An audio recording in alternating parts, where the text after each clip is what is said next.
तर पोट्टे कसं मग राम राम.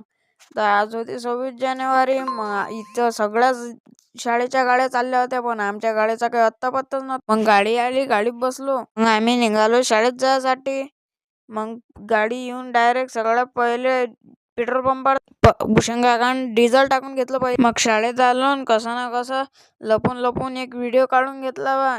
इकडे सगळे मुलं बसले होते, सगळे बिस्किटच्या पुडीसाठी. मग मस्तपैकी लेझिम पाहिलं, या पोरीचा डान्स पाहिला. तुम्हीच कायचे राहता, तुम्ही पाहून घ्या डान्स. मग आम्ही सगळे पोट्टे चाललो होतो फोटोशूट करायला. गड्याला म्हटलं की आता तू मला आज नाश्ता चार, नाही तर त्याला गेम खलास. दोघांना मस्तपैकी फोटो काढले. मग आम्ही सगळे आलतो देवीच्या मंदिरापाशी नाश्ता करायला. मग आपल्याला विराट आणि कार्तिक भेटला, यायला घेतलं बा ब्लॉग मध्ये. मग आम्ही आलो देवीच्या मंदिरात. मग इथं सगळ्यांना दर्शन करून घेतले. इथं तर भीतीवर सगळे इकडं काच लावलं होते बा, डिझाईनही बनवलं होते. याच्यावर देवीचे चित्र पण होते खूप सारे. तर मी चाललो होतो घरी. तर मग आजच्यासाठी एवढंच. आपल्याला फॉलो करून जा बरं. पण यूट्यूबवर पाहणारे सबस्क्राईब कर जा. नक्की फॉलो आणि सबस्क्राईब करून जा.